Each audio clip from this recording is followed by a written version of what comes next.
Pase, pase. Muchas gracias. Viene usted por la prueba. La prueba. ¿No es usted actor? No. Yo soy músico. Toco el piano. Qué lástima.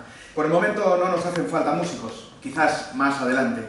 Como usted sabrá, estamos embarcados en un proyecto de campanillas. El TEU. El TEU. Teatro Español Universitario. Enhorabuena, no sabía. ¿Y entonces a qué debo su visita? Verá, vengo de parte de un amigo suyo. Rafael Rodríguez Rapún. Caramba.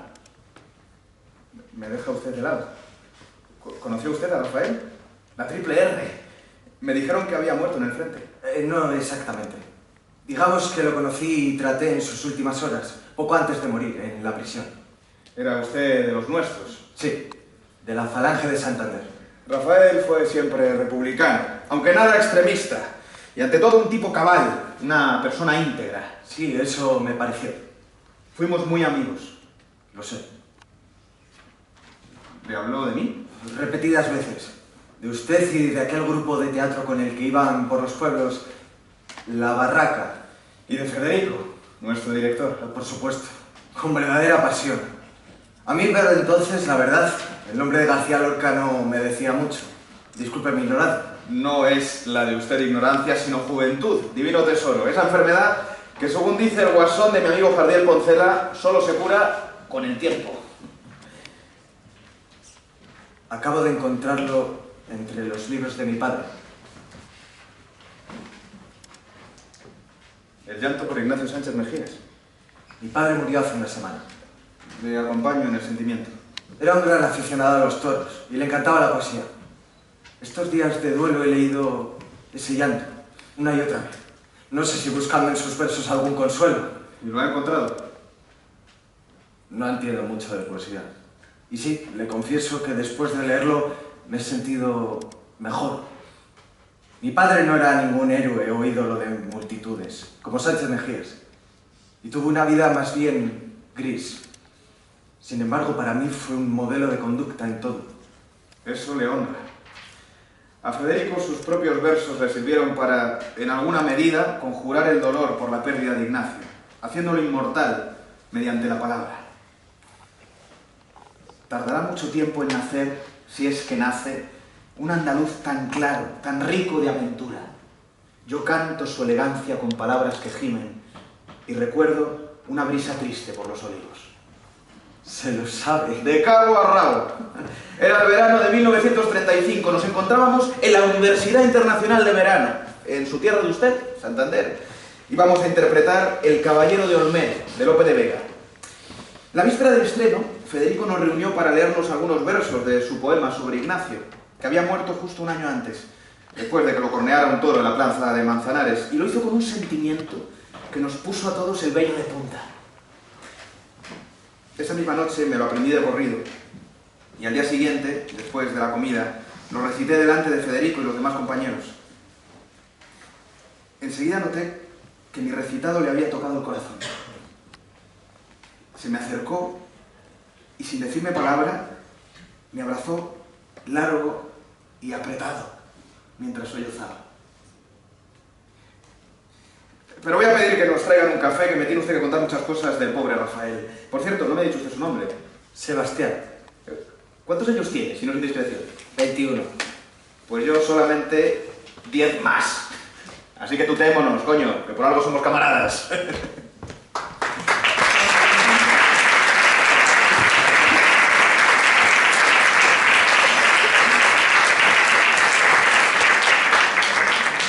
Muchas gracias. Acabáis de escuchar a los actores Dani Miguel Áñez y Víctor Soria, y al piano estaba Amanda Sierra, becaria también de la Residencia de Estudiantes, compañera junto a muchos de los que estamos aquí en este acto. Bueno, buenas tardes a todo el público presencial y, claro, también a los que nos siguen por streaming, por eso estamos microfonados.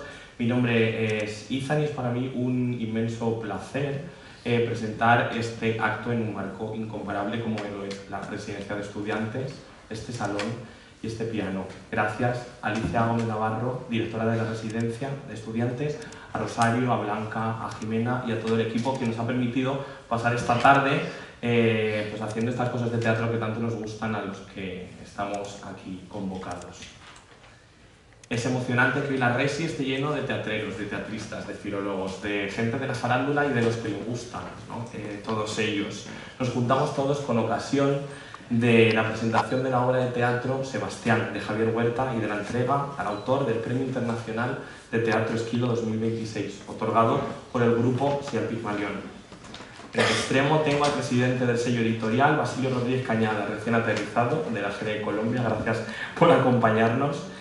Su grupo, aparte de convocar premios en diferentes ámbitos de la literatura y del pensamiento, también apuesta por la recuperación de autores referentes y de voces contemporáneas, como es el caso de hoy, porque Javier, desde luego, es todo un contemporáneo, aunque curado con el tiempo de la enfermedad de la juventud, ¿no? Que diría Javier Poncela, como bien hemos escuchado hace un momento. Y eso que existen venerables ancianos de 23 años, como respondió en alguna entrevista Modesto, el de carne y hueso, Modesto Higueras, a quien dedica Sebastián. A mi derecha, Pedro Guillora, dramaturgo, crítico, profesor de la Real Escuela Superior de Arte Dramático. ¿Quién mejor que un creador y un profesional también de la teoría teatral para glosar, para presentar este Sebastián que venimos hoy a presentar? Y entre las intervenciones, dramatizaciones y la música, en último lugar, hablará el autor, a quien se me haría muy extraño no dedicarle unas palabras de cariño y admiración. Pues Javier, son muchos los años que desde las aulas universitarias llevas inoculando el veneno del teatro y transmitiendo la canción. Esa canción que aparece en el romance del Conde Arnaldo. Yo no digo esta canción, sino quien conmigo va, y muchos vamos contigo y seguiremos, como profesor, pero también como dramaturgo, esta faceta tuya de relativa novedad, que acogemos con alegría como el público que fuimos en las aulas, pero como el público que también somos en el partido de Butacas. En primer lugar tiene la palabra Basilio Rodríguez.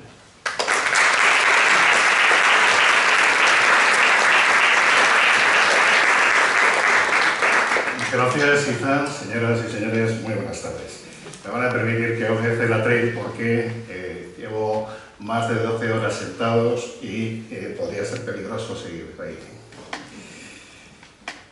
Señoras y señores, queridos amigos todos, permítanme comenzar señalando la emoción especial que supone celebrar esta presentación en la Residencia de Estudiantes de Madrid, uno de los espacios más emblemáticos de nuestra historia cultural contemporánea y un lugar inseparable de la memoria de Federico García Lorca, de la generación que transformó la literatura y las artes españolas del siglo XX, y de aquel extraordinario impulso intelectual que convirtió la residencia en símbolo de modernidad, convivencia creadora y libertad espiritual.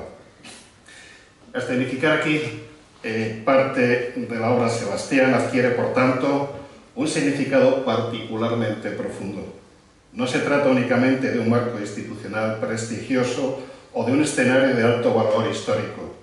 Se trata de un espacio íntimamente vinculado al universo humano, artístico y emocional que atraviesa esta obra. Entre estas paredes resonaron las conversaciones, las inquietudes y los sueños de muchos de los nombres que aparecen evocados en el texto de Javier Huerta. Aquí convivieron Federico García Lorca, Salvador Dalí, Luis Buñuel y tantos otros creadores fundamentales de nuestra cultura. Aquí se forjó también una determinada concepción del arte y el pensamiento entendidos como formas de conocimiento, de libertad y de compromiso con la sociedad. Por ello, presentar Sebastián en la Residencia de Estudiantes posee algo de regreso simbólico a uno de los lugares esenciales de la memoria lorquiana y del teatro universitario español. La obra dialoga constantemente con ese legado intelectual y afectivo, con el espíritu de la barraca y con aquella voluntad de acercar la cultura, la poesía y el teatro a la vida colectiva. Y pocas sedes podrían resultar más apropiadas para acoger un acto como esta. En consecuencia, es para mí una verdadera satisfacción darles la bienvenida a este acto de presentación de Sebastián, la nueva obra dramática de Javier Huerta, publicada en la colección Candilejas del sello Pigmalión Teatro y distinguida con el Premio Internacional de Teatro Esquilo 2026. Reconocimiento que el jurado decidió conceder por unanimidad tanto por la extraordinaria calidad literaria y escénica de esta pieza como por el conjunto de la trayectoria intelectual y creadora de su autor. Deseo comenzar agradeciendo sinceramente su presencia a todos cuantos hoy nos acogen y acompañan: lectores, investigadores, profesores universitarios, estudiantes, autores, directores de escena, periodistas, críticos y amantes del teatro, cuya asistencia convierte este encuentro en una auténtica celebración de la cultura y muy particularmente de una de las manifestaciones artísticas más complejas, más vivas y necesarias de nuestra tradición humanística. Porque el teatro, cuando alcanza la altura literaria y moral que encontramos en esta obra, deja de ser únicamente un género artístico para convertirse en un espacio privilegiado de reflexión sobre la memoria, la historia y la condición humana. Y precisamente en ese territorio, el de la memoria entendida no como simple evocación nostálgica del pasado, sino como conciencia crítica y experiencia moral compartida, se sitúa Sebastián. Una obra escrita con admirable inteligencia dramática, con profunda sensibilidad poética y con una extraordinaria madurez estética.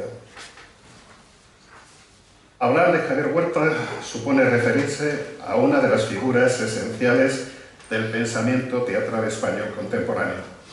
Su trayectoria como investigador, profesor, ensayista, editor, gestor cultural y dramaturgo constituye una referencia imprescindible para comprender el desarrollo de los estudios teatrales en las últimas décadas. Catedrático de literatura en la Universidad Complutense de Madrid, fundador y director del Instituto de Teatro de Madrid, estudioso del teatro clásico y contemporáneo, comisario de importantes exposiciones dedicadas a la memoria escénica española y autor de numerosas investigaciones sobre Cervantes, Valle Inclán, García Lorca, Güero Vallejo y tantos otros nombres fundamentales de nuestra tradición literaria. Javier Huerta ha dedicado su vida a pensar el teatro y a preservarlo y transmitirlo. Sin embargo, lo verdaderamente admirable en él no es solo la amplitud de su conocimiento académico, sino la intensidad de su relación humana con el fenómeno teatral. En Sebastián advertimos de inmediato que no nos encontramos ante una mera reconstrucción erudita de episodios históricos, sino ante una auténtica transfiguración poética de la memoria cultural española. La documentación, el conocimiento de los contextos y la precisión histórica están siempre al servicio de una verdad dramática más profunda, aquella que convierte el pasado en experiencia viva y el recuerdo en emoción compartida. Por ello, el jurado del Premio Internacional de Teatro Esquilo 2026, presidido por el catedrático Francisco Gutiérrez Carbajo, entendió desde el primer momento que esta obra merecía un reconocimiento singular. Y me gustaría detenerme un instante en la importancia de esa unanimidad con la que fue distinguida. En un jurado integrado por especialistas, escritores, profesores y personalidades de sensibilidades muy diversas, la unanimidad no responde nunca a una mera cortesía institucional. Al contrario, revela la evidencia compartida de encontrarnos ante una obra de gran altura artística, una obra capaz de conmover, de interpelar intelectualmente y de permanecer en la memoria del lector mucho después de concluida su lectura o escenificación. Sebastián se sitúa en uno de los territorios más delicados y complejos de nuestra historia reciente, la memoria de la guerra civil y de la posguerra. Ahora bien, Javier Huerta afronta este espacio histórico desde una admirable contención ética y estética, evitando en todo momento el panfleto, la simplificación ideológica o la caricatura moral. Lo que encontramos en estas páginas no es un ajuste de cuentas con el pasado, sino una reflexión profundamente humana sobre la fragilidad, el miedo, la culpa, la amistad, la supervivencia y la necesidad de preservar la dignidad del arte, incluso en medio de la destrucción. La obra articula un intenso diálogo entre Modesto Higueras y Sebastián, personajes que funcionan simultáneamente como seres concretos y como depositarios simbólicos de una memoria colectiva. A través de sus conversaciones emergen figuras decisivas de la cultura española del siglo XX. Federico García Lorca, Rafael Rodríguez Ramón, los integrantes de La Barraca, el teatro español universitario, así como los conflictos políticos, emocionales y morales que marcaron una de las etapas más dolorosas de nuestra historia. Pero lo verdaderamente extraordinario es que todo ello aparece tratado con una delicadeza poética y una sobriedad expresiva poco frecuentes en el teatro contemporáneo. Javier Huerta no necesita elevar el tono para conmover, no precisa imponer una interpretación unívoca de la historia, no necesita recurrir al exceso emocional para producir intensidad dramática. Su escritura posee una elegancia serena, una precisión verbal y una capacidad de sugerencia que permite que la emoción surja de forma natural, casi silenciosa, desde las propias grietas de la memoria. En este sentido, Sebastián constituye también una profunda reflexión sobre la función ética del recuerdo. La obra nos recuerda que la memoria no consiste únicamente en conservar datos o reconstruir acontecimientos, sino en asumir la responsabilidad moral, escuchar las voces del pasado, incluidas aquellas que fueron silenciadas, deformadas o condenadas al olvido. Y quizá por eso esta pieza produce una impresión tan duradera, porque convierte la memoria en experiencia humana y no en simple materia ideológica. Hay en estas páginas una presencia constante de los ausentes. Los personajes viven acompañados por quienes ya no están, conversan con ellos, los evocan, los interrogan y, en cierto modo, intentan reconciliarse con ellos. Esta dimensión fantasmal, en el sentido más noble y poético del término, atraviesa toda la obra y la dota de una poderosa densidad emocional. Los muertos no aparecen aquí como símbolos abstractos, sino como presencias íntimas que siguen condicionando la vida de quienes sobrevivieron. Y es precisamente en esa convivencia entre el pasado y el presente donde emerge con fuerza la figura de Federico García Lorca. Javier Huerta consigue algo extraordinariamente difícil: devolvernos a Lorca no como mito petrificado ni como icono histórico distante, sino como ser humano vivo, cercano, vulnerable y luminoso. Su presencia recorre toda la obra de manera indirecta, casi espectral, pero con una intensidad constante. Lorca aparece asociado a la belleza, a la libertad creadora, a la imaginación poética y también a la tragedia de una España que destruyó alguna de sus voces más altas. No menos importante resulta la reivindicación de Modesto Higueras, figura imprescindible de la historia teatral española y uno de los grandes transmisores del espíritu de La Barraca y del teatro universitario. La obra rescata su dimensión humana con enorme sensibilidad y nos recuerda el papel decisivo que desempeñaron tantos hombres y mujeres que en circunstancias históricas extremadamente difíciles, entendieron la cultura como una forma de servicio público y de resistencia moral. Porque uno de los grandes aciertos de Sebastián consiste precisamente en mostrar cómo el teatro puede convertirse en refugio, en espacio de dignidad y en instrumento de supervivencia espiritual, incluso en tiempos de devastación. Frente a la violencia, el odio o la destrucción, el arte aparece aquí como una forma de continuidad humana, como una manera de preservar aquello que la barbarie intenta siempre aniquilar. Y todo ello está expresado mediante una escritura profundamente teatral. Javier Huerta conoce el escenario desde dentro y eso se percibe en la arquitectura de los diálogos, en el ritmo de las escenas, en el manejo de los silencios y en la extraordinaria musicalidad de la palabra. Cada intervención posee una resonancia emocional que trasciende lo puramente argumental. Cada pausa parece contener una historia más amplia. Cada recuerdo abre nuevas capas de significado.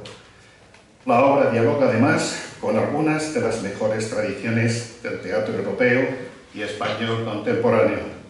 En ella resuenan ecos de Valle Inclán, de Bueno Vallejo, de Sastre y naturalmente de Lorca. Sin embargo, la voz de Javier Huerta resulta plenamente personal. Se trata de una escritura culta, pero nunca exhibicionista, poética, sin caer en el artificio y profundamente reflexiva, sin perder en ningún momento su dimensión escénica. Por todo ello, Sebastián no es únicamente una obra sobre la guerra civil, ni una evocación nostálgica de la barraca. Es, sobre todo, una meditación sobre la condición humana, sobre la culpa y la reconciliación, sobre el peso del pasado y sobre la responsabilidad de transmitir memoria a las nuevas generaciones. En una época dominada por la velocidad, la simplificación y el ruido, textos como este nos obligan a detenernos, a pensar y a escuchar. Y esa capacidad de generar reflexión profunda constituye hoy, quizá más que nunca, una de las funciones esenciales de la cultura.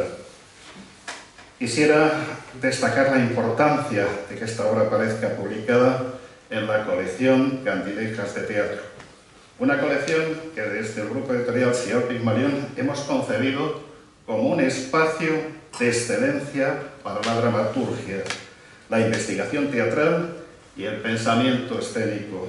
Nuestro propósito ha sido siempre defender el teatro no solo como espectáculo efímero, sino también como patrimonio literario, intelectual y moral. Y en ese contexto, la incorporación de Sebastián representa para nosotros un motivo de especial orgullo. Estoy convencido de que esta obra ocupará un lugar relevante en el panorama teatral contemporáneo y de que encontrará igualmente una importante proyección escénica, porque posee aquello que caracteriza a las auténticas obras teatrales, una verdad emocional capaz de establecer una relación profunda y duradera con el espectador. Vivimos tiempos particularmente complejos para la cultura.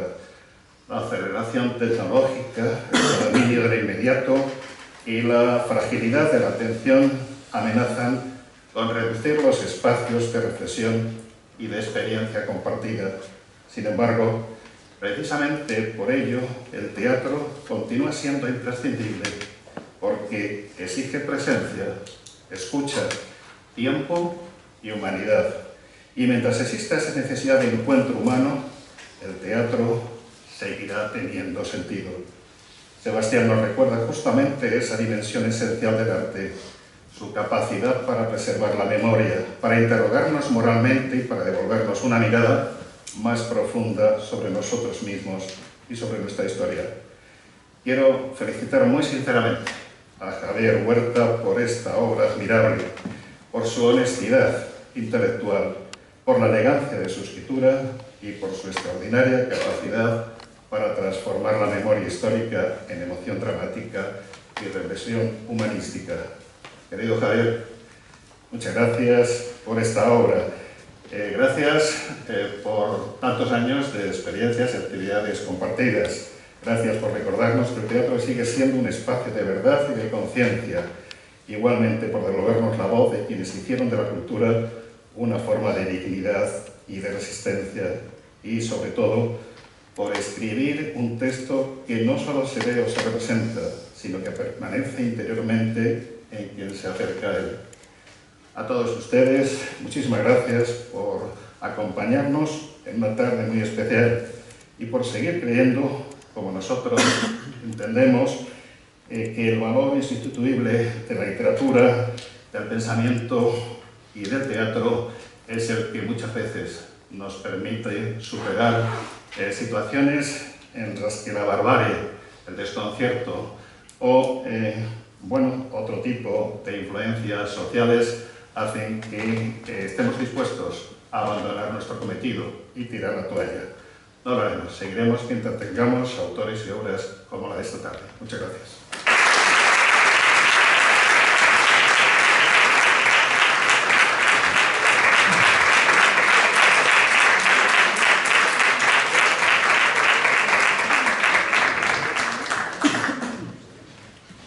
Muchas gracias, Basilio.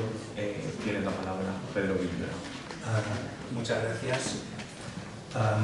Javier, hace 30 años que no me pides que te presente un libro. Hace 30 años presenté un libro de Javier Huerta. Espero volver a presentar otro dentro de otros 30. Estaría muy bien para nosotros dos. Hace 30 años tuve la suerte de presentar una edición maravillosa que hiciste en Austral del Teatro Fantástico de Jacinto Benavente. Y ahora tengo la suerte de presentar tu primera obra de teatro propia porque en realidad no es la primera que escribes, pero sí has hecho otras que suponen dramaturgias sobre textos preexistentes.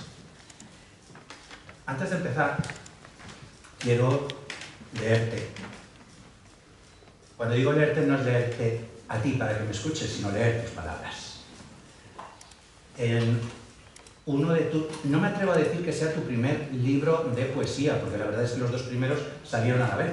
Entonces no sé si este es el primero o el segundo. El caso es que los dos coexistieron.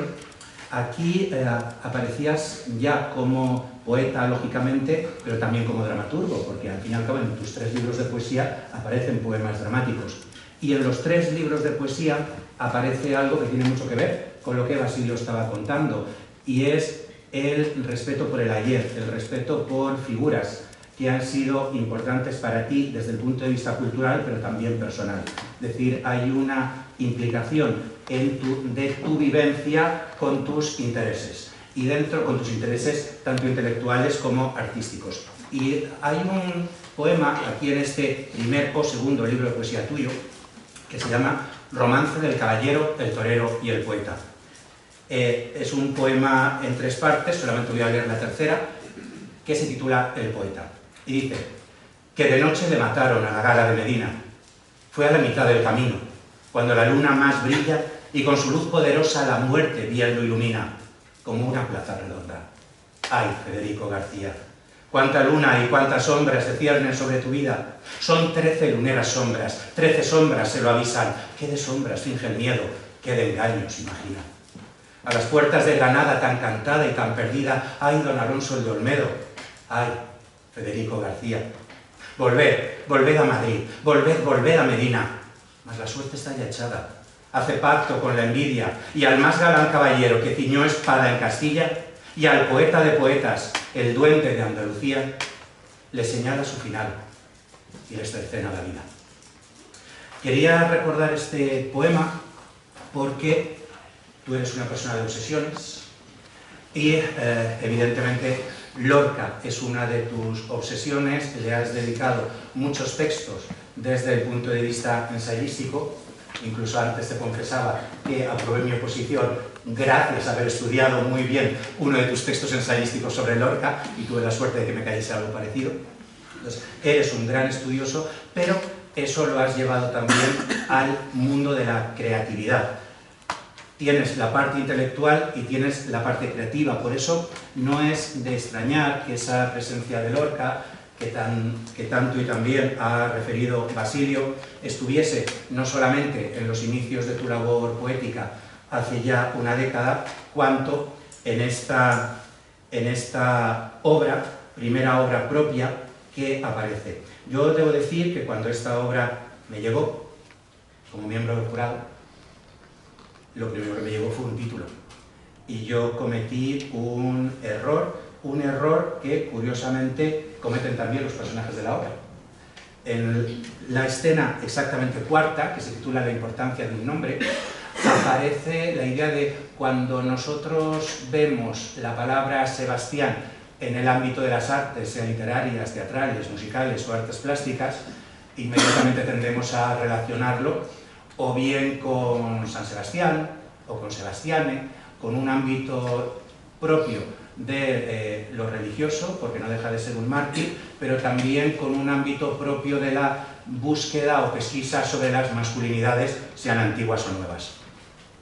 Y al empezar a leer la obra Sebastián, yo me confundí, porque creía que iba a ir por ahí.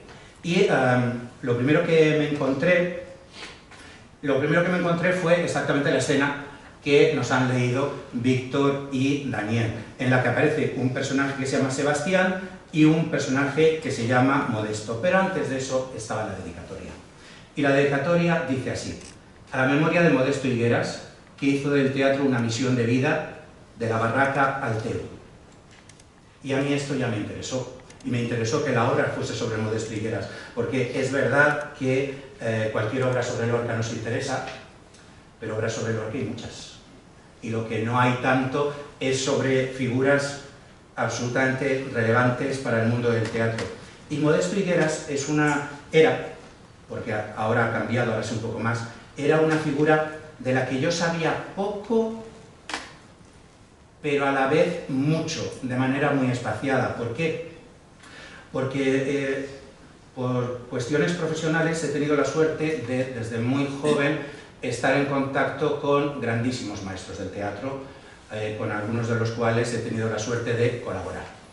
Y me fui apuntando a algunas de las personas, para que no se me olvidasen, con las que he trabajado o he tenido muy buen trato, y como soy muy curioso, como Daniel y como tantos otros jóvenes, pues claro, cuando uno tiene la suerte de ser muy joven y estar al lado de los grandes maestros, le pregunta por ellos. Y entonces, al preguntar, aparecía una y otra vez la experiencia del TEU y, por supuesto, la experiencia de Modesto Higueras. He tenido la suerte de trabajar muchas veces con Ángel Fernández Montesinos, afortunadamente vivo todavía, y me habló muchísimo de su experiencia. He tenido la suerte de ser muy amigo y, de hecho, desayunar todos los días debajo de un reloj que me regaló María Jesús Valdés, y tenemos aquí a su hija, y fue un honor, por supuesto, que María Jesús en tantas ocasiones, tú lo sabes, hablásemos sobre su vida, y evidentemente Modesto Higueras tenía que aparecer, como aparecía José Luis Alonso, como aparecía tantos otros. He tenido la suerte de hacer una obra de teatro con Paco Valladares, y Paco Valladares hablaba maravillas de este periodo. En este otro libro al que ahora me referiré, tú hablas mucho de la relación entre Valladares y Higueras. He tenido la suerte de frecuentar a López Vázquez, incluso estar con él, como estoy ahora con vosotros, presentando libros, etc. Tengo incluso en mi colección, que tú conoces una parte, tengo obras de José Luis López Vázquez vinculadas con el mundo del teatro. Alguna de ellas, por ejemplo, tengo la escenografía que hizo para la primera obra de Adolfo Marsillac. Y claro, con Adolfo Marsillac tuve también la suerte de colaborar mucho y hablar de Modesto Higueras con Miguel Narros, y con alguien que afortunadamente sigue vivo como Andrés Peláez. Con Andrés Peláez, que se lo sabe todo. Claro, el hecho de haber podido hablar tanto sobre la génesis de los teatros nacionales, con esos dos maravillosos volúmenes que están al lado de este al que ahora me referiré, significó que pudiéramos hablar muchísimo. Entonces, yo sabía muchas cosas sobre Modesto Higueras, pero no sabía tanto. No sabía tanto. Y empecé a saber un poquito más gracias a unos regalos institucionales. y es que de las muchas cosas que tú haces, como eres obsesivo con Lorca, pero no solamente con Lorca, también eres obsesivo, afortunadamente, con Modesto Higueras, pues yo pertenezco a la Junta Directiva de la Asociación Colegial de Escritores, y entonces ahora como un año y medio, en una de estas visitas institucionales, hicimos la Junta Directiva a la Comunidad de Madrid y estuvimos allí con Mariano de Paco. Pues Mariano de Paco nos hizo un regalo, que normalmente los regalos que hacen son unas cosas tontísimas, que no valen para nada, que es un gasto de dinero impresionante, en fin. Pero Mariano de Paco, que nos conoce muy bien, o por lo menos me conoce muy bien, lo que me regaló fue esto. Me regaló este libro maravilloso, que es el catálogo que tú preparaste de la exposición que tú también dirigiste, El aire joven de los clásicos, Modesto Higueras. Yo me he enamorado de Modesto Higueras. O sea, todo el trabajo que tenías aquí hecho, o sea, no me extraña que te obsesionase. Entiendo que Lorca obsesione, pero Lorca está ya hemos hablado mucho de Lorca, de quien no hemos hablado tanto es de Modesto Higueras. Y a esto es a lo que yo le voy a dedicar realmente la presentación, porque esta no es una obra sobre Lorca, esta es una obra protagonizada por Modesto Higueras, y conviene que sea él al que pongamos en la relevancia que merece. Entonces, ahora hablaré un poquito de él, pero tiene otra dedicatoria, justo debajo, y dice: y para Alberto Conejero, por razones obvias. Y yo, que soy tonto para muchas cosas, aquí fue especialmente tonto, porque dije, por razones obvias, ¿por qué? Y pasé. Y empecé a leer, y fui leyendo y dije, inmediatamente aquí aparece Rapún. Claro, Lorca en La Piedra Oscura trabajó sobre Rapún, y yo seguía sin coscarme de qué iba la cosa. Y cuando ya llevaba varias escenas, me di cuenta de que lo que yo había pensado sobre el título, esa cosa de las masculinidades, o de la religión, o de los mártires, etc., estaba totalmente equivocado. Fui a mi biblioteca, encontré esta primera edición de La Piedra Oscura que me regaló el propio Alberto, y me di cuenta que es que Sebastián era el personaje que dialoga con Rapún en La Piedra Oscura, con lo cual aquí estábamos hablando de una obra derivada de otra obra, con lo cual así que podía ser razones obvias. Pero ¿cómo podía ser que yo no me hubiese dado cuenta? Pues porque uno es muy olvidadizo, a veces, y porque pasan tantas cosas, y es muy curioso porque tal vez de todos los presentes me atrevo a asegurar que soy el que más cerca estuvo de la génesis de esta obra. Y lo cuento. Cuando Alberto Conejero empezó a plantear esta obra en el año 2011 y la escribió a lo largo del año 2012, luego en el año 2013 hizo una versión, pues Alberto y yo éramos lo que hoy los jóvenes creo que llaman gimbros. Es decir, éramos compañeros de gimnasio. Entonces, íbamos a un gimnasio que ya no existe. Bueno, es que tenemos muy buena relación desde que éramos estudiantes en la Resa, yo en dirección y él en dramaturgia, hemos viajado juntos a festivales en Chile, bueno, entonces ahí éramos gimbros.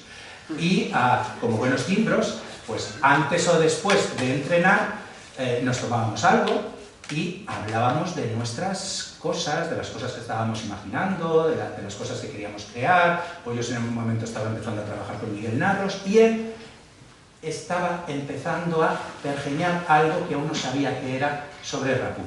Entonces me contó que había conseguido el contacto del hermano de Rapún, que no sabía si llamarle o no, era un señor muy mayor, a lo mejor le molestaba, etc. O sea, yo conocí los titubeos de un grandísimo creador planteando una obra maestra como esta antes de que la obra maestra llegase a desarrollarse. Entonces, con el tiempo, yo pienso lo enormemente valioso que fueron para mí esas relaciones, esas charlas de café o de té, por él tomaba té y yo café, en las que íbamos hablando de nuestras cosas. Y así yo iba sabiendo un poco cada semana, pues mira, me han hecho esto, me han enseñado esto. A ver, todo con discreción, porque Alberto, si lo conocéis, es una persona tan inteligente como discreta. O sea, no es que me contase de repente todo lo que estaba haciendo. Siempre, como buen creador, se guarda una parte personal, pero tiene también otra parte de poner en contacto con los amigos. Con lo cual, yo fui conociendo los prolegómenos de esta obra en esa época.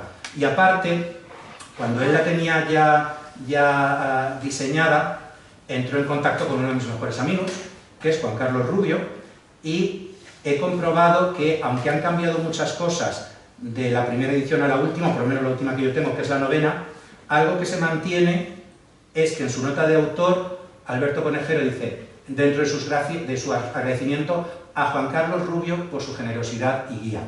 Y efectivamente, Juan Carlos Rubio, todos ustedes lo conocen de nombre, pero como ustedes son filólogos, a lo mejor no lo han estudiado.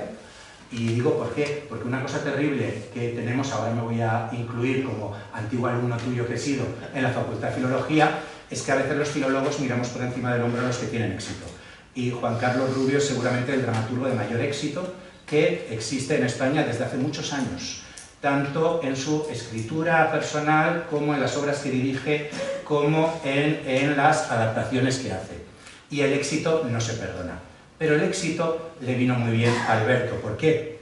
Porque si ustedes comparan las obras anteriores de Alberto, Húngaros, por ejemplo, con esta, se entiende por qué le hace un agradecimiento a Juan Carlos. Porque Juan Carlos le ayudó a plantear la obra desde un punto de vista de escenario. Darse cuenta de que cuando somos jóvenes todos queremos ser intelectuales y cambiar el mundo. Pero hay un momento en el que conviene que lleguemos al espectador y el espectador nos entienda. Y eso, que Juan Carlos lo hace a la perfección, supo transmitírselo muy bien a Alberto. Y como Alberto es una persona muy generosa, hizo maravillosamente en reconocerlo en el agradecimiento y haber mantenido ese agradecimiento. Porque ya os digo que hay cosas de la edición que han ido cambiando con el tiempo y sin embargo ese agradecimiento siempre lo mantiene como la persona generosa que es. Bien, en esta obra es donde Alberto se inventa a este personaje que se llama Sebastián. Entonces, en torno a las páginas 70, 71, 72, hay una referencia en la que Rapun le dice a Sebastián, a esta especie de vigilante que tiene en los días anteriores a que vaya a morir, que muere de una manera distinta como muere en la realidad, eso ya se sabe, pero esa es la ficción poética que utilizan Alberto y que utilizas tú también, le dice que vaya a hablar con un amigo suyo, Modesto Higueras, para tratar una serie de papeles. Bien, en este texto, en este catálogo, pues tú ya habías hecho un trabajo de dramaturgia, en realidad. ¿Por qué? Porque esas 3 o 4 páginas, que es una conversación, tú la has sintetizado y nos has dado la génesis de tu propia obra, Sebastián. Entonces, aquí decías, poniéndolo en boca de Rapun dirigido a este Sebastián. Son palabras que provienen de Alberto Conejero, pero que han sido transformadas por ti para que sea más legible. Dice, quizá has oído hablar de nosotros, éramos La Barraca y el director era Federico García Lorca. Lo mataron hace justo un año, el 18 de agosto de 1936. Él no estaba metido en la política, no tenían que haberle matado. Él me dejó una cosa a mi cargo, tienes que dársela a un compañero de La Barraca que se llama Modesto Higueras. Algo que no puede perderse, son papeles, cosas nuestras, cartas, documentos, hay unos discos de gramófono también, hay poemas y 3 obras de teatro, eso no puede perderse. Tienes que recordar este nombre, Modesto Higueras. Búscalo y le dices que Rapun te ha dicho lo siguiente, que las cosas de Federico están en el piso de Alcalá, él sabe dónde es. Dile que allí está todo, que rompa las cartas y que nos perdone, pero que saque los manuscritos del país, que se los lleve a Francia o a México. También los discos de gramófono. Son 6 pizarras. Una conferencia que se dio en el Teatro Español para los actores y otras recitando algunos poemas. Prométeme que lo harás. Ese prométeme que lo harás, en tu texto, que es muy amplio, en este caso me refiero a tu texto ensayístico, terminas tu texto y ahora ya no es Alberto ni Rapun los que hablan, sino que es Javier Huerta el que dice: Modesto vivió siempre a la sombra protectora de Federico, imbuido de la ilusión permanente de ir junto a él, de pueblo en pueblo, de ciudad en ciudad, en aquel carro de Tespis con motor de explosión que fue La Barraca. No sabemos si le llegaron aquellos papeles de Lorca que, según Alberto Conejero, Rodríguez Rapun le dio a su joven carcelero de Santander para que se los llevara a Madrid. Es probable que se perdieran, pues entre el formidable legado que la familia Higueras depositó en el Centro de Documentación de las Artes Escénicas y de la Música, no aparecen. Lo que no se perdió fue el espíritu que el poeta del romancero gitano supo transmitirle en incontables horas de ensayo y conversación antes y después de las representaciones a lo largo de aquellos intensos e inolvidables 4 años. El teatro como escuela de vida, como lugar del trabajo solidario, que diría Albert Camus, como ámbito de la magia y de la poesía, donde la gente no puede asustarse de que un árbol, por ejemplo, se convierta en una bola de humo, o de que 3 peces, por amor de una mano y una palabra, se conviertan en 3 millones de peces para calmar el hambre de una multitud. Bien, estas son las cosas que quería plantear de cómo la obsesión de Lorca y la obsesión de Modesto Higueras en ti han confluido en este texto. Este es un texto que es solamente un diálogo de 2 personajes, pero que en realidad uno de ellos se va a desdoblar en varios. Lo digo porque el personaje Sebastiane, a lo largo... Sebastiane, he dicho Sebastiane, disculpad, es la cosa de Derek Jarman, que la tengo ahí metida. Es que una vez para el Festival de Sitges le dedicaron un homenaje a Derek Jarman y tuve que escribir unos poemas de amor sobre la película Sebastiane. Entonces, siempre que digo Sebastián, lo tengo aquí metido, o sea... Latín. Y tanto que es en latín. Oye, que en Oliver Twist he metido una canción en latín, eso tiene mérito. Bueno, a lo que voy, perdón. Decía que en este texto el personaje Sebastián, no Sebastiane, va a dividirse y va a ser por una parte Federico García Lorca, por otra será el propio Rapún y será también Alberto Conejero. Un Alberto Conejero que ahora que Javier Huerta no me oye, no es Alberto Conejero, es Javier Huerta Calvo, pero en fin, a eso espero llegar. Es decir, que hasta tú has utilizado en este caso la pantalla de Alberto Conejero para hablar de ti, pero yo estoy convencido de que esa última escena de la obra eres tú. Y si no, ahora después me lo relates. Vale. La primera escena, que es la que ustedes han escuchado el principio, camaradas, pues aquí vemos la idea de que estamos en 1941, se está planteando que se va a hacer el TEU, que ha sido un encargo del SEU, hacer el Teatro Español Universitario, un proyecto de Campanillas lo llaman, y aquí aparece Sebastián, a quien, como han oído, Modesto confunde con una de las personas que van a hacer el casting, la prueba para ser actor. Y dice, no, en realidad descubrimos que él venía a toda esta cosa que os he contado, que había planteado Alberto Conejero, de ver qué habían ocurrido. Aquí nos dice, y lo han leído muy bien, ¿era usted de los nuestros? Sí, de la Falange de Santander. Rafael fue siempre republicano, aunque nada extremista, y ante todo un tipo cabal, una persona íntegra. Y ese horizonte moral que Basilio estaba hablando se nos presenta ya desde la segunda página. Esta es una obra en contra de los extremismos, en contra de la polarización, en contra de las extremas izquierdas y las extremas derechas, las dos de las cuales son absolutamente despreciables. Hay un intento de conciliar, tanto desde la derecha como desde la izquierda, desde el conservadurismo a la socialdemocracia, pasando por el liberalismo, todo tipo de opciones democráticas, ninguna de las cuales extremistas lo son. Entonces, aquí lo que se nos va a plantear también es una defensa de ese mundo, porque lucharía Clara Campoamor, de ese mundo que ha defendido Rivas Cerí, de ese mundo en el que han estado Chávez Nogales y de ese mundo en el que van a estar algunos exiliados, pero también algunas de las personas que se quedaron. Porque esto, como todas las personas que he comentado antes, con las que tuve la suerte de conocer, trabajaron aquí durante el franquismo, desarrollaron su trabajo con censura, con problemas, con dificultades, pero lo sacaron adelante. Entonces, de ninguna manera esto fue un país convertido en un páramo de 40 años, sino que fue un país donde la gente pudo seguir trabajando y encontrando una manera posibilista, como sería esa famosa discusión entre Buero y Sastre al amparo de nuestro querido amigo difunto Ricardo Domènech, que fue el que arbitró aquella discusión sobre el posibilismo. Entonces, esa parte republicano, porque se puede ser republicano de izquierdas y se puede ser republicano de derechas, ser republicano no significa ser de extrema izquierda, eso nos aparece desde la segunda página. Pero es que en la tercera hay algo interesantísimo, y es que Sebastián dice: a mí por entonces, la verdad, el nombre de García Lorca no me decía mucho, disculpe mi ignorancia. Y esa es una frase muy importante. ¿Por qué? Pues porque lo sabemos todo de Lorca. y damos por sentado que todo el mundo lo sabe, todo de Lorca.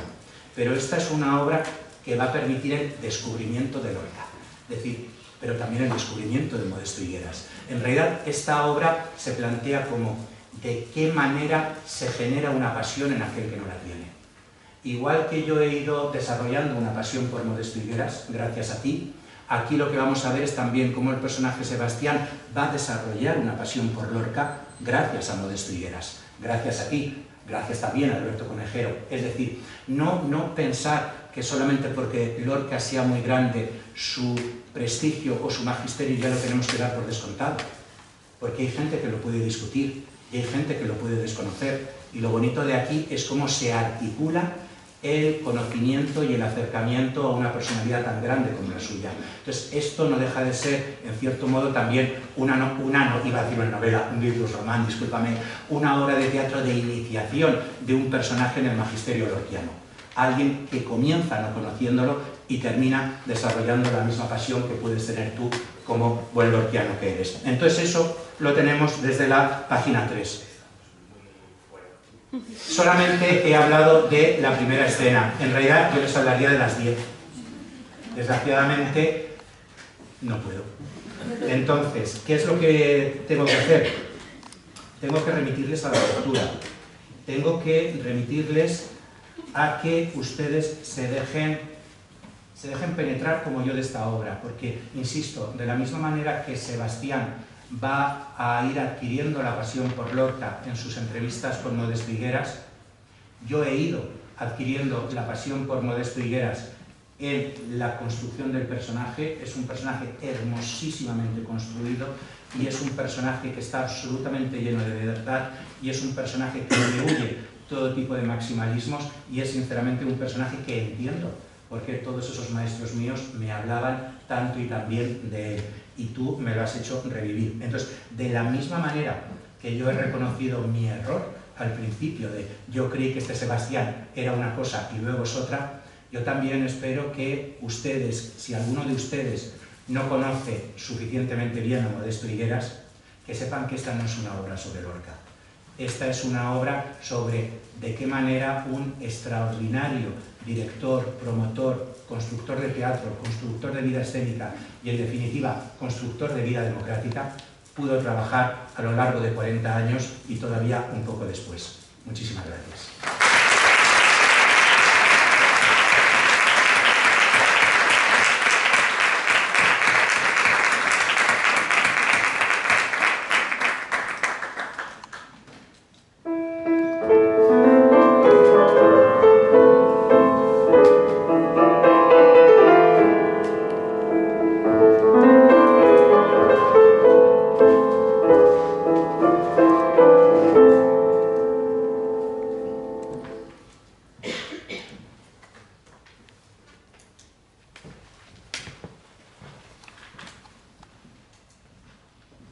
Apenas me llevaba 10 años, pero la distancia en cuanto a experiencias y saberes era abismal.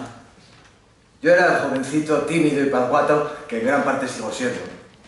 Y a él, en cambio, se le veía formado, maduro, un hombre hecho y derecho. A veces me parecía estar hablando con mi padre, me imponía mucho respeto.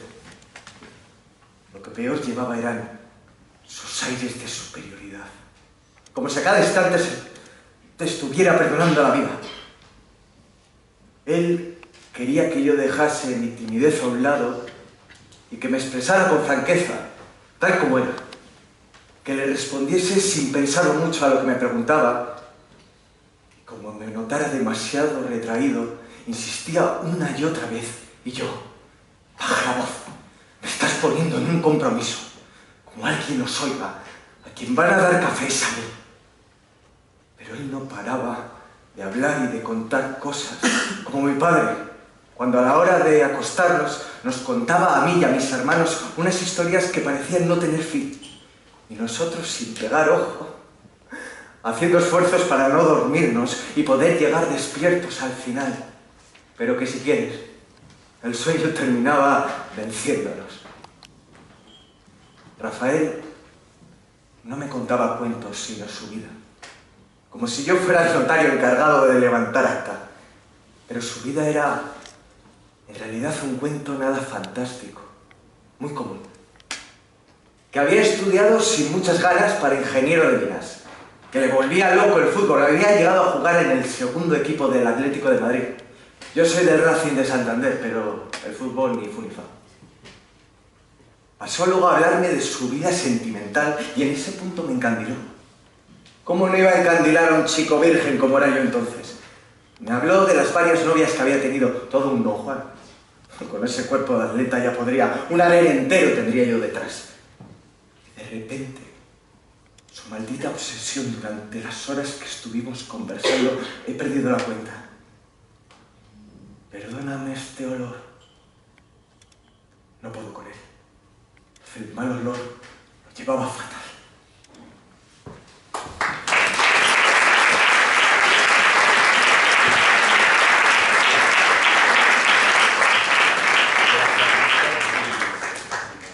Por favor, el autor, querido Javier, tienes la palabra. No sé. No es que no quiera verles a usted, pero he salido escopeteado de la clase y me he dejado la cara. Como estas están graduadas, ¿verdad? Te comentábamos de Juan Mayorga, que se le perdieron o se le rompieron, que estuvo toda la temporada en Estados Unidos con las gafas, pero de nadar. Sobre eso escribió una obra. Bien, la verdad es que el acto no puede ser más emotivo y quisiera agradecerle a nuestra directora de la Residencia de Estudiantes, Alicia Gómez Navarro, la deferencia que ha tenido al estar aquí, y a todo el equipo, claro, de la residencia en este salón, que es una maravilla, ¿no? Yo colaboré hace ya tiempo con nuestra Alicia en alguna publicación de la residencia y siempre es un gozo volver aquí. Hemos tenido la suerte, bueno, de que un alumno y no poco brillante, Ethan García Bambach, pues obtuviera una beca aquí de la residencia y ha sido una de esas más que causalidades que origina este acto. Estaba ahí tan claro entre mis alumnos directos, lo recuerdo de una manera especial porque fue alumno del COVID, es decir, fue alumno al que yo veía en pantalla. Yo veía en pantalla y él me veía a mí en pantalla, y entonces, pues bueno, algunas cosas fatales tienen buenas consecuencias. Lo mismo que han sido también alumnos, y lo sigue siendo uno de ellos, el más joven, Sebastián Víctor Soria, que es graduado en Filología, es becario colaborador de la Fundación Universitaria Española y ahora está haciendo una obra de Ignacia Mestoy, ayudando en la dirección del Borbón Rojo, que pronto podemos verla. Y Dani Miguel Ángel, claro, actor, escritor, director, filólogo, a quien le agradezco esto. Solo voy a dar gracias, no voy a hablar porque es que lo han dicho todo, he dicho más, no se lo crean, ¿no? A Amanda, muchas gracias, ¿no? Porque la verdad es que ese piano, claro, tiene su historia, ¿no? Y verlo tocar manos, tocas como las ángelas. A los responsables de la dirección del libro, claro, ya los conozco a Basilio, editor tan riguroso como entusiasta y además el mismo escritor, ¿no?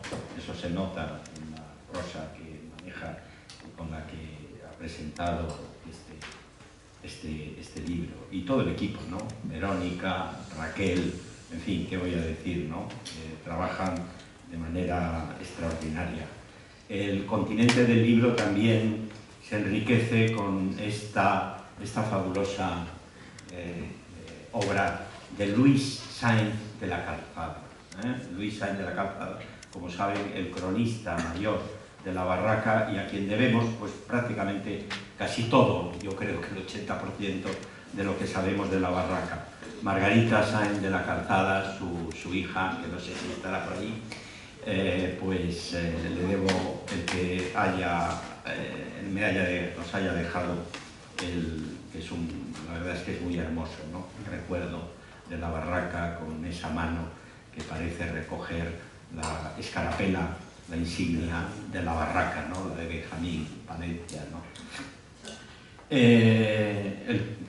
Por lo que han dicho del contenido, claro, a Pedro Villa comprenderán que yo le ponga como presentador, ya hace ya 30 años, porque es un presentador extraordinario, no es de los que se leen la solapa y con la solapa presentan el libro, ¿verdad? Que hay especialistas. La solapa es de mi queridísimo Ernesto Caballero, pero no... A Ernesto Caballero le agradezco también, ¿no? Todo lo que ha planteado Pedro ahí es, bueno, habría que hablar mucho, ¿verdad? Pero realmente, en fin, tu lectura como pesquisa verdaderamente me ha emocionado, ¿no? Así que te lo agradezco. Naturalmente, él ha visto que esta es una secuela de esa que yo coincido también con él, obra maestra, que es La Piedra Oscura, y que me causó pues una gran impresión cuando la oí y cuando escuché al final de la obra el nombre de Modesto Higueras. ¿Por qué no hacer una secuela? ¿Qué pasaría? ¿Qué hubiera pasado, no? Si efectivamente ese Sebastián, ya acabada la guerra, va a ver a Modesto. Modesto es efectivamente alguien muy importante, ¿no? Alguien al que quizá no se le ha dado la importancia debida en la historia del teatro, porque es el creador del TEU, nada menos que de esa cantera de la que yo creo que han salido todos, es decir, directores, actores, escenógrafos, y claro, eso yo creo que merece al estar con ya solamente... Y todas las tendencias, claro, todas las estilísticas, exactamente, ¿no? todos los ámbitos, todos han pasado por ahí. Todos, ¿no? De Arturo Fernández a María Jesús, Alfredo Landa, claro, todos. En fin, de José López Vázquez, mucho más. Y luego María Jesús Valdés, Nati Mistral, en fin, todo el mundo pasó. Nati Mistral, por que esto. está olvidadísima y es súper reivindicable. Que empezó firmando con su apellido verdadero, con Natividad Macho. Con Natividad Macho. Sí, las primeras obras es Natividad Macho. Era muy Luego fuerte, ya pasó. ¿no? Era muy fuerte. Sí. Yo tengo un hoyo en mi colección firmado Natividad Macho, porque ya pintaba. Sí, sí. Pero de ahí no te vendría tu obra, ¿no? Bésame, macho. No, esa viene de otra cosa. Pero mira, se tiene el prólogo de Marsillac, al amigo de Modesto. Sí, es todo el momento muy pequeño. Quisiera, a propósito de Modesto, pues agradecer la ayuda que siempre me han prestado en la realización de esa exposición, sus hijos, Luis, Alejandro, Esther, y también su hermana, que ha fallecido hace unos días. Marilola Higueras, gran arpista, Sí. Y que verdaderamente pues yo hablé muchos ratos con ella, era una Hay un mujer momento muy extraordinaria. bonito en tu obra cuando le dice Rapuna a Sebastián, bueno, tendrás que comer en algún sitio, así que te vienes a casa y mi hermana nos tocará el arpa. Sí. Pues una pena que haya muerto, pero él dice, es un momento hermosísimo que le dedicas a la obra. Sí, sí. Era hija del mismo padre, Jacinto Higueras Fuentes, pero de distinta madre, porque se casó de segundas nupcias cuando murió la madre de Modesto, y la segunda es nada menos que Lola Domínguez Palatín, que fue la primera mujer en conseguir el premio Sarasate de violín. Grandes amigos de Lorca, además, etcétera, ¿no? Participaron en el estreno del Perlimplín, ¿no? Bueno, este es un ejercicio yo llamo de memoria compartida. En fin, es que no quiero decir nada porque lo ha dicho primero Basilio, pero Pedro ha incidido tanto que, en fin, que no puedo decir nada, ¿no? Simplemente el que yo creo que Modesto Higueras supo crear, supo hacer del teatro un espacio de libertad, ¿no? Eso que llama Juan Pablo Cusi, espacios de libertad que se van creando incluso dentro de un régimen dictatorial como fue el franquismo, y el teatro lo hizo. Y bueno, tú te has referido a Paco Valladares, ¿no? Que era otro de los grandes actores salidos del TEU, y en fin, como estamos un poco presurosos del tiempo, yo querría agradecerles y también a los presentes aquí el que hayan venido a respaldar y, en fin, esta obra de teatro. Muchas gracias.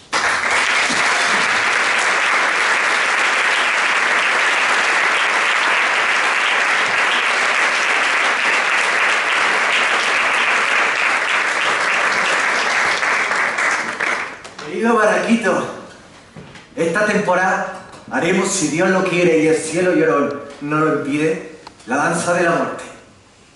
No me pongáis esa cara de aleluya, que esta danza del siglo XV es lo más divertido y edificante del mundo, amén de lo más avanzado escénicamente, porque como os vengo machacando desde que empezamos todo esto del teatro universitario, no hay nada más actual que nuestro teatro clásico, oro viejo de muchísimos quilates, que como no todos saben apreciar, hemos de ser nosotros, los etnos, lo que los pongamos en el pedestal que merece.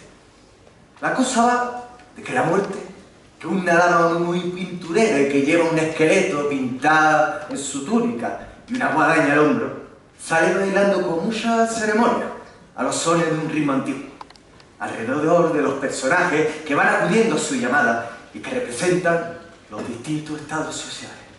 El emperador, el papa, el sacristán, el rico mercader, el pobre labrador, la joven hermosa, el viejo verde, la niña de la albahaca. Todos tan desiguales en el mundo y todos tan iguales a la hora de la verdad. Estos papeles los haréis vosotros, pero la bomba será cuando el que habla de la muerte baja el tablao y se mezcle entre el público para de improviso sacar a bailar a un espectador especial. Nadie se extrañará de este número porque, como bien sabéis, para la gente popular que van a vernos no hay cuarta pared que valga. Y no es la primera vez que interrumpe nuestra acción para obligarnos a cambiar el final de la obra porque no es de su gusto. Así que la muerte dará su mano, por ejemplo, al alcalde, o al maestro, o al alguacil. Y entonces los demás espectadores verán cómo lo he escogido, bien por vergüenza, bien por temor al ridículo, bien por soberbia, se resiste a salir. Pero la muerte, R que R, no ceja en su empeño, y amenazándoles con su guadaña bien afilada, se los lleva dentro del vestuario ante el pitorreo general. Nunca llegamos a hacer la danza de la muerte, ni tampoco otros proyectos salidos de aquella cabeza que era como el rayo que no cesa, imaginando y fantaseando. Y provocando, por lo que veo. Me pregunto si esa querencia suya a provocar tuvo algo que ver con su muerte. Cualquiera sabe. Federico caía fenomenal a casi todo el mundo. Y en ese casi había algunos malnacidos que se la tenían jurada. Para mí su muerte es un misterio dramático, como el de Elche, que por cierto tienes que ir alguna vez. Su música es una belleza.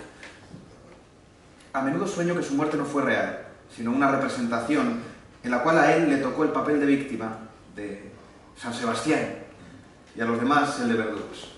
Rafael me pidió que algún día fuera a ponerle flores de su parte. ¿Tú sabes dónde está enterrado? Otro misterio. Nadie lo sabe, o al menos nadie quiere decirlo.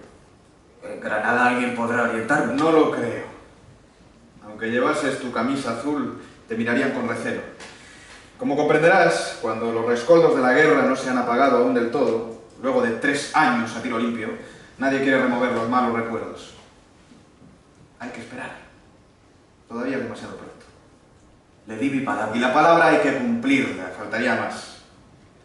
Y mira, me brindo a acompañarte cuando salga de este lío del Teo. Pero no iremos a Granada, donde nos sería imposible dar con el paradero de sus restos, sino a tu tierra, a Santander, a la Universidad de Verano, donde actuamos tantas veces.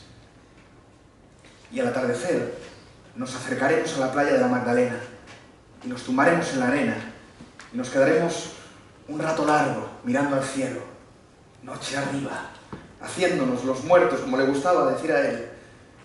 Y luego dejaremos un ramo de flores cerca de la orilla del mar, porque es verdad que allí no está enterrado su cuerpo, pero sí una parte de su alma, el alma, lo que más importa.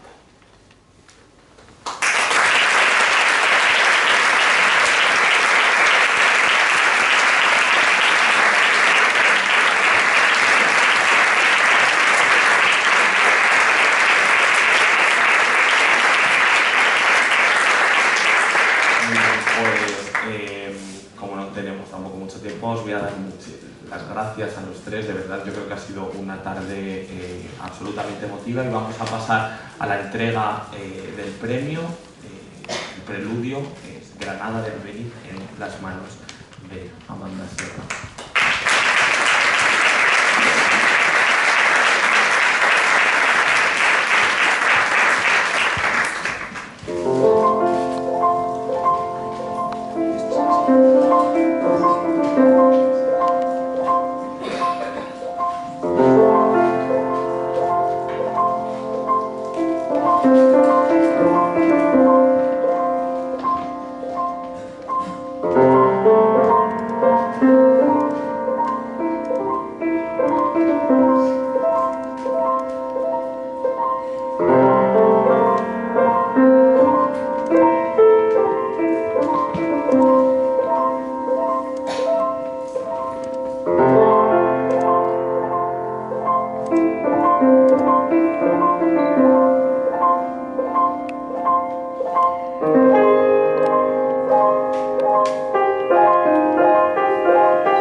Acta del Premio Internacional de Teatro Esquilo 2026.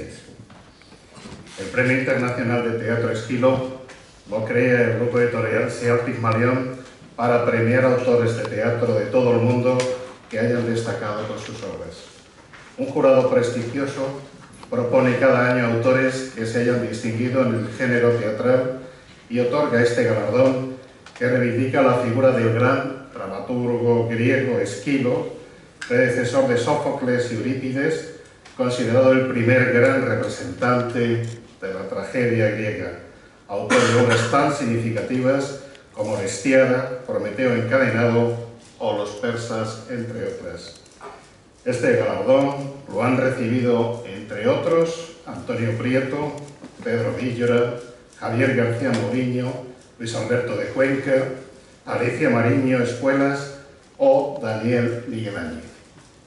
En la convocatoria de 2026, un selecto jurado internacional presidido por Francisco Gutiérrez Carbajo y formado por Ignacio Mestoy, Ana Isabel Ballesteros Dorado, Asunción Bernard de Rodal, Luis Alberto de Cuenca, Verena Fritzler, Javier García Mourinho, César López Llera, José Manuel Lucía Mejías, Rida Memi, Monique Martínez, Alicia Mariño Espuelas, Daniel Miguel Áñez, José María Paz Gago, Isabel Rec, Basilio Rodríguez Cañada, Carlos Vázquez Aguasqui, Julio Pérez Sainz y Pedro Villera concede por unanimidad este galardón a don Javier Huerta Calvo por su libro Sebastián y el conjunto de su obra, firmado en Madrid a 3 de marzo de 2026. A continuación, el presidente del jurado y dos de los miembros presentes, Pedro Villera y Daniel Miguel Áñez, harán entrega de este galardón a nuestro autor.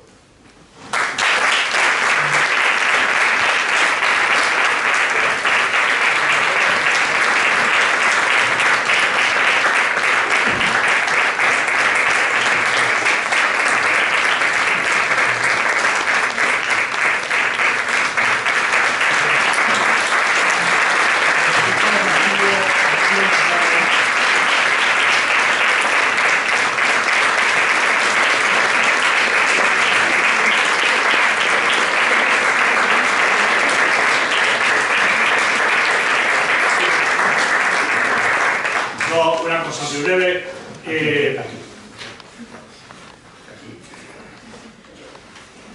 Muy breve, en primer lugar, muchísimas gracias, Residencia de Estudiantes, por este acto maravilloso. Muchísimas gracias, Javier, por escribir también y ser también un profesor. Gracias, Pedro.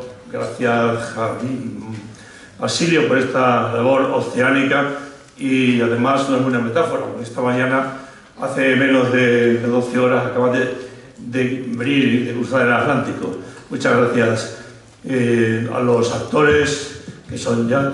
Y esta mañana, cuando estaba yo queriendo preparar un poco esto, me llamó el mayor especialista, Juan Chabás, dice que el mayor especialista, y es un mal asunto, porque Juan Chabás por lo visto era gafe, pero bueno, yo compré y leí algunas de sus obras.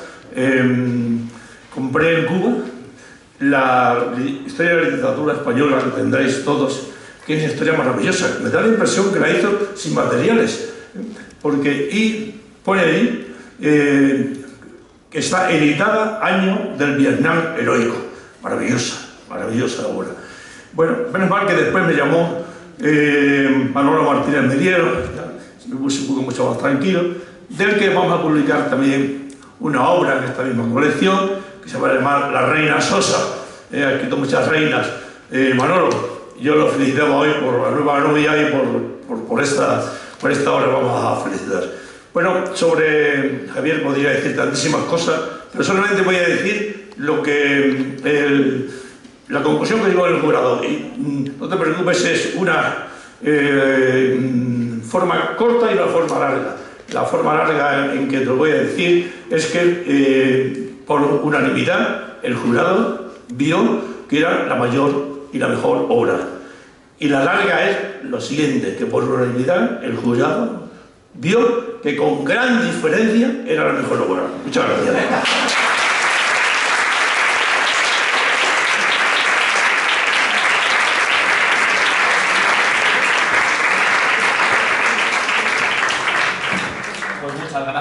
Gracias a los que me muchas gracias, Javier.